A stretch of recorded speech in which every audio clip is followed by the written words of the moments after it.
Pablo Escobar, ये नाम आज भी कोलंबिया और दुनिया भर के लोगों की रूह कंपा देता है। ये एक ऐसा आदमी था जो गरीबी से उठकर इतिहास के सबसे ताकतवर और खूंखार अपराधियों में से एक बन गया। मेडेलिन कार्टेल का सरदार एस्कोबार ने कोकीन पर बनी एक विशाल सल्तनत पर राज किया। हजारों लोगों की मौत का जिम्मेदार, फिर भी कुछ लोग उसे रॉबिन हुड मानते थे जो गरीबों की मदद करता था। एस्कोबार की कहानी उतार चढ़ाव से भरी है, हिंसा, भ्रष्टाचार और लालच से भरी हुई, लेकिन ये कहानी महत्वाकांक्षा, शक्ति और दौलत के जादू के बारे में भी है। पाब्लो एमिलियो एस्कोबार गावेरिया का जन्म 1949 में रियो नेग्रो, कोलंबिया में हुआ था। वो मेडेलिन, कोलंबिया के दूसरे सबसे बड़े शहर के एक गरीब इलाके में पला बढ़ा। जिंदगी मुश्किल थी और एस्कोबार ने अपनी चतुराई से जीना सीखा। उसने अपने आपराधिक जीवन की शुरुआत छोटे मोटे कामों से की। कब्रों से पत्थर चुराकर तस्करों को बेचता था। लेकिन एस्कोबार महत्वाकांक्षी था और उसे और ज्यादा चाहिए था। वो जल्द ही कार चोरी और फिर अपहरण करने लगा, जिससे उसका मेडेलिन के अंडरवर्ल्ड से संपर्क हुआ। ये शुरुआती अनुभव एस्कोबार के बिजनेस के बेरहम तरीके को आकार देंगे। 70 के दशक में एक नया और फायदेमंद मौका सामने आया, कोकेन। यह एक ऐसा समय था जब दुनिया तेजी से बदल रही थी और कोकीन ने एक नए युग की शुरुआत की। अमेरिका में इस ड्रग की मांग बढ़ रही थी और कोलंबिया एक प्रमुख सप्लायर बनने के लिए बिल्कुल सही जगह पर था। कोलंबिया का भौगोलिक स्थान और इसके बंदरगाह इसे एक आदर्श केंद्र बनाते थे। एस्कोबार ने इस नए बाजार की क्षमता को देखा और जल्दी ही खुद को कोकीन के व्यापार में एक बड़े खिलाड़ी के रूप में स्थापित कर लिया। पाब्लो एस्कोबार, एक नाम जो जल्द ही डर और शक्ति का पर्याय बन गया।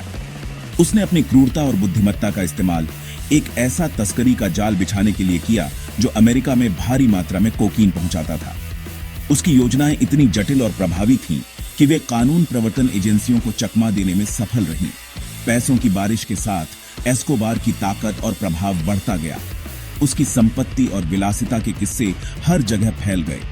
वो एक ऐसी ताकत बन गया था जिससे कोई पंगा नहीं ले सकता था।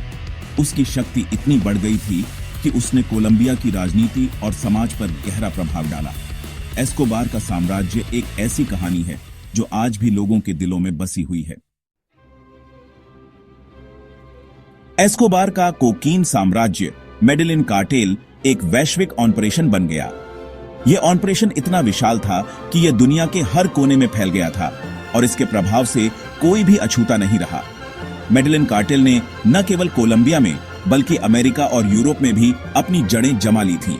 उसने अपने प्रतिद्वंद्वियों को खत्म करने और ड्रग व्यापार पर अपना नियंत्रण मजबूत करने के लिए क्रूरता और चालाकी का इस्तेमाल किया। एस्कोबार ने अपने दुश्मनों को न केवल शारीरिक रूप से बल्कि मानसिक रूप से भी तोड़ने की कोशिश की। उसकी रणनीति में डर और आतंक का माहौल बनाना शामिल था, जिससे कोई भी उसके खिलाफ खड़ा होने की हिम्मत न कर सके। उसने राजनेताओं, जजों और पुलिस अधिकारियों को रिश्वत दी, जिससे कानून से उसकी सुरक्षा सुनिश्चित हुई। एस्कोबार ने अपने प्रभाव का विस्तार करने के लिए भ्रष्टाचार का सहारा लिया। उसने अपने पैसे और ताकत का इस्तेमाल करके सरकारी तंत्र को अपने पक्ष में कर लिया, जिससे उसे अपने अपराधी गतिविधियों को बिना किसी रुकावट के जारी रखने में मदद मिली। जिन्हें खरीदा नहीं जा सका, उन्हें खत्म कर दिया गया। एस्कोबार के लिए जो लोग उसके रास्ते में आते थे, उनके लिए कोई दया नहीं थी। उसने अपने विरोधियों को बेरहमी से मार डाला, जिससे उसकी क्रूरता की कहानियां दूर दूर तक फैल गईं। उसके आतंक का शिकार बनने वालों में निर्दोष लोग भी शामिल थे, जिनका एकमात्र दोष था कि वे गलत समय पर गलत जगह पर थे। एस्कोबार के आतंक का राज शुरू हो गया था। उसकी गतिविधियों ने पूरे देश को हिलाकर रख दिया था।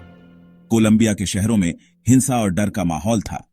पुलिस और सेना की भारी तैनाती के बावजूद एस्कोबार का आतंक कम नहीं हुआ। उसकी पकड़ इतनी मजबूत थी कि उसे हटाना लगभग असंभव लग रहा था। अपनी शक्ति के चरम पर एस्कोबार दुनिया के सबसे अमीर आदमियों में से एक था, जिसकी अनुमानित संपत्ति $30 अरब थी। उसकी संपत्ति इतनी विशाल थी कि वह अपनी इच्छानुसार कुछ भी खरीद सकता था। उसके पास निजी जेट, लग्जरी कारें और आलीशान महल थे, जो उसकी अमीरी और ताकत का प्रतीक थे। उसके पास विशाल संपदा, लग्जरी कारें और यहां तक कि अपना निजी चिड़ियाघर भी था।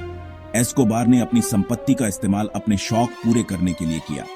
उसके निजी चिड़ियाघर में दुर्लभ और विदेशी जानवर थे जो उसकी विलासिता और शक्ति का प्रदर्शन करते थे। उसकी जीवन शैली ने उसे एक ऐसा व्यक्ति बना दिया था जिसे लोग या तो डरते थे या उसकी प्रशंसा करते थे। एस्कोबार की क्रूरता की कोई सीमा नहीं थी। वो हजारों लोगों की मौत के लिए जिम्मेदार था, जिनमें पुलिस अधिकारी, जज, पत्रकार और प्रतिद्वंद्वी ड्रग तस्कर शामिल थे। उसके आतंक के अभियान ने कोलंबिया को हिलाकर रख दिया।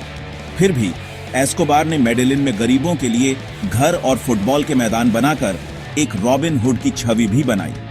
वो एक जटिल व्यक्ति था जिसका सम्मान और डर दोनों किया जाता था। उसने अपनी हिंसा को एक साधन के रूप में सही ठहराया, यह दावा करते हुए कि वह गरीबों के लिए और कोलंबियाई सरकार के अन्याय के खिलाफ लड़ रहा था। भाग 6, कोलंबियाई सरकार का पलटवार। कोलंबिया में 1980 और 1990 के दशक के दौरान पाब्लो एस्कोबार का नाम आतंक का पर्याय बन गया था। उसकी बढ़ती ताकत और हिंसा ने देश को हिलाकर रख दिया था। जैसे जैसे एस्कोबार की ताकत बढ़ती गई, वैसे वैसे कोलंबियाई सरकार पर दबाव बढ़ता गया कि वह कुछ करे। मेडेलिन की सड़कों पर खून बह रहा था और आम नागरिकों का जीवन असुरक्षित हो गया था। वैसे वैसे उसे नीचे लाने का कोलंबियाई सरकार का संकल्प भी मजबूत होता गया। अमेरिका के दबाव में और अपने नागरिकों की सुरक्षा के लिए सरकार ने एस्कोबार और उसके कार्टेल के खिलाफ निर्णायक कदम उठाने का फैसला किया। सरकार ने मेडेलिन कार्टेल पर कार्रवाई शुरू कर दी। पुलिस ने छापेमारी की, संदिग्धों को गिरफ्तार किया और एस्कोबार के ठिकानों को निशाना बनाया। यह एक कठिन और खतरनाक अभियान था, लेकिन सरकार पीछे हटने को तैयार नहीं थी। एस्कोबार का शिकार करने के लिए विशेष रूप से एक विशेष पुलिस इकाई, सर्च ब्लॉक, बनाई गई थी। इस इकाई को विशेष प्रशिक्षण और उपकरण दिए गए थे ताकि वे एस्कोबार और उसके सहयोगियों को पकड़ सके। कोलंबियाई सरकार ने संयुक्त राज्य अमेरिका के साथ एक प्रत्यर्पण संधि पर भी हस्ताक्षर किए, जिसका मतलब था कि एस्कोबार को मुकदमे का सामना करने के लिए अमेरिका प्रत्यर्पित किया जा सकता था। यह संधि एस्कोबार के लिए एक बड़ा खतरा थी, जिसका मतलब था कि एस्कोबार को मुकदमे का सामना करने के लिए अमेरिका प्रत्यर्पित किया जा सकता था। एस्कोबार जानता था कि अगर उसे अमेरिका भेजा गया तो वह अपने जीवन का अधिकांश समय जेल में बिताएगा। यह एक महत्वपूर्ण मोड़ था।